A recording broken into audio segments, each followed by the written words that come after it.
The Rodecaster Pro is an incredible all-in-one podcast production studio with 4 XLR inputs. But what if you need more than 4? What if you need extra XLRs? Welcome to the most ridiculous video I've ever made. One of the most common questions I get about the Rodecaster Pro has to do with adding more microphone inputs and whether or not that's possible. So I'll be the first to say this video is all about the could and not about the should. We're gonna go to some places. It might get a little bit weird, and I wanna give that disclaimer just because if there happens to be like a professional audio engineer watching, I'm not trying to make you cry. So right now I've got the Shure MV7 running into the Rodecaster Pro. I'm gonna pop on my headphones, which by the way, thank you very much to Ron at New Record Day, an amazing YouTube channel. If you haven't checked it out, you should, for sending me these. These are Mezzi 99 Neos. They're the best headphones I've ever had. It was just like a really nice Christmas gift, and I've really enjoyed them. So this is the MV7 running into the Rodecaster Pro.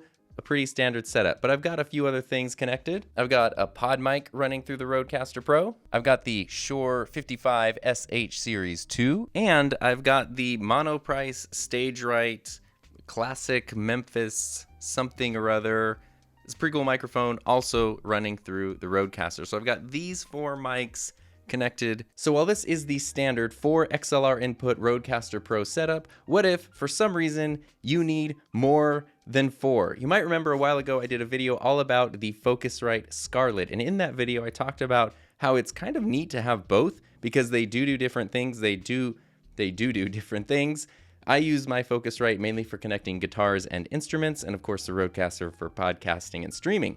But a lot of people have both of these because you might have started with the Scarlett and then upgraded to the Rodecaster, and now this thing is just kind of hanging out. So here's how you can use the Scarlett as an additional input to the Rodecaster. So first thing, I have the Rodecaster running into my computer via USB, and I'm also going to connect the Scarlett separately via USB. Now I'm using macOS, but this process will be pretty much the same in Windows. So the first thing I need to do is go to my computer's audio settings and change my output, or at least make sure my output is set to the Rodecaster Pro. So now all of the audio from my computer is going into the USB channel of the Rodecaster Pro. Pretty standard setup. You can bring in Zoom calls this way, interviews, sound effects, all that kind of stuff. You know, like why does Batman use the Shure SM7B and Robin uses the Shure SM57? It's because they're a dynamic duo. Sound effects via USB. But USB doesn't just have to be sound effects. I'm going to open up GarageBand because it's free, so if you have a Mac, you already have it, but you could do this with basically whichever audio editing application you use. In GarageBand, I'm going to create an empty project using a microphone, and I'm going to make sure the input is selected as inputs 1 and 2. My instrument is connected with the Scarlett 2i2, and I want to hear my instrument play as I record. Create the track.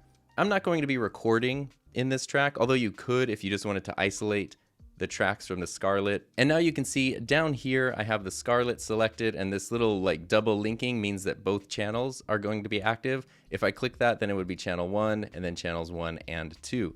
The most important thing though, in whichever application you're using, is to go into the settings, because pretty much all audio editing applications have audio input and output settings, and make sure that your input device is the Scarlett and that your output device is the Rodecaster Pro, which is also connected separately via USB. And that means that everything that's connected to the Scarlett will go out the computer and into the Rodecaster. So let's test that out. So here's the Shure Super 55 and a PodMic. So now let's see how this works. I can mute myself and then unmute the USB. And now I've got, weird stuff happening. So here's the PodMic. This is me talking to the PodMic into the Scarlett. There's virtually no delay, maybe the ever so slightest like milliseconds of lag. And here's me talking into the Super 55. What you might notice right away is that the way the Scarlett works is one channel is left and one channel is right. So the Super 55 is coming through one side and the PodMic is coming through the other side. If I turn them both up at the same time and then I talk next to them, then it gives a stereo effect. So that might be something you could fix in editing. It might be something depending on the software you're using. You can adjust the output.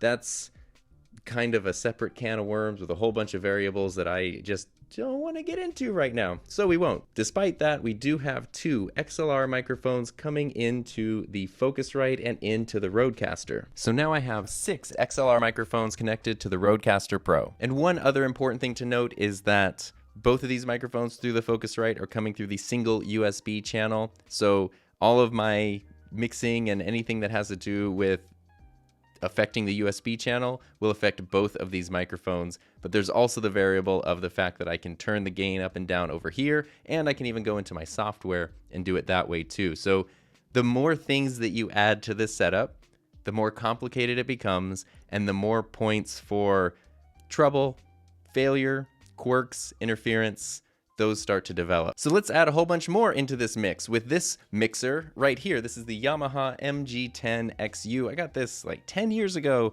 mainly for connecting synthesizers and instruments, but it's got 4 XLR inputs. So now what I've done is I've unplugged the 55SH from the Rodecaster and plugged it into the Yamaha mixer, and then I've plugged the output XLR from the Yamaha mixer in to channel 1 of the Rodecaster, which means now I can talk into this microphone, into the Yamaha mixer, into the Rodecaster. The sound is a little funky and there's definitely a lot more background noise, but I can do fun things like this, because this is how I've always really wanted to sound. Or maybe something like this. I don't know. It sounds pretty cool. This is completely unnecessary. So let's take this a step further. Actually, let's take this 3 steps further, because this mixer has 3 more XLR inputs. So here is the newer NW800 running into channel 2 on the Yamaha mixer. Here is the Shure SM57 with a big old windscreen running into channel 3 on the Yamaha mixer. And here is the Pyle PodMic 78 running through channel 4 on the Yamaha mixer. So what that means is I've got 4 microphones here. This mixer is a single input on the Rodecaster Pro, but there are still 3 other microphones connected to the Rodecaster Pro, so that's 7 microphones, plus the 2 microphones connected through the Focusrite Scarlett. So now I've got 9 microphones running through the Rodecaster Pro. And where you're likely to have the biggest issue here is now you've got 9 microphones in one location. So if I unmute all of them, this is what it sounds like with my voice being picked up through all these microphones, even though I'm speaking into this one here. So if you've got a producer who's recording all this stuff, they're really going to have to pay attention to muting and unmuting and playing with the volume knobs and the volume sliders. It's gonna get confusing, but I have no sympathy for a podcast producer, so let's make it even more difficult on them. I'm gonna take the Rode Wireless Go and connect the transmitter to the TRRS channel on the Rodecaster Pro. So now I've got the Wireless Go connected to the Rodecaster Pro. The thing about this Yamaha mixer is the reason it's called the MG10 is because technically it has 10 inputs. I'm gonna take these 2 RCA jacks, because that's a thing that you still need, and plug that into this channel of the mixer. And then these guys are going to go into my synthesizer. Oh, there it is. So now we've got Euro beats happening in addition to all these microphones.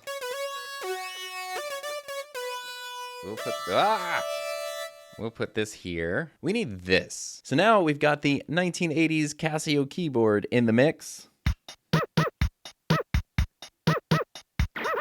And now, what do we have? We have 4 XLR mics going through the Yamaha mixer. We have 1, 2, 3 more XLR mics going through the Rodecaster Pro.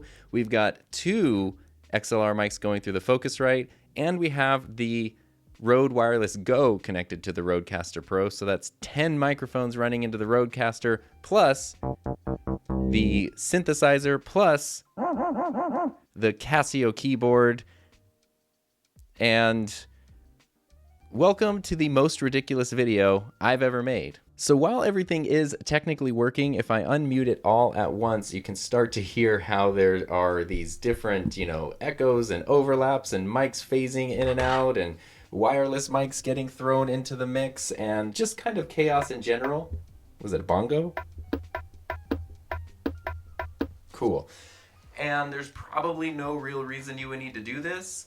But look, if you want to add more stuff to the Rodecaster Pro, Clearly, it's possible. And while I am going completely overboard in this example, my purpose is to just sort of show how this could work. One other mixer or one other interface can be additional inputs for the Rodecaster if you've already got them. I wouldn't invest in a setup like this specifically to do this because it's just going to make you insane.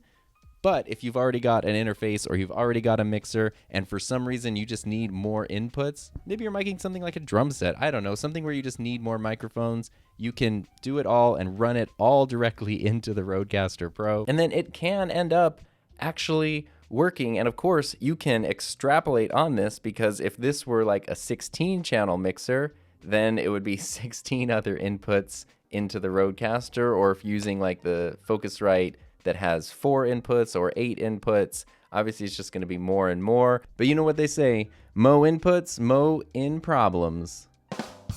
So with that being said, if you want more practical Rodecaster Pro videos and info, check out this playlist right here so that you can become a pro with the Rodecaster Pro. Master the Rodecaster, yo.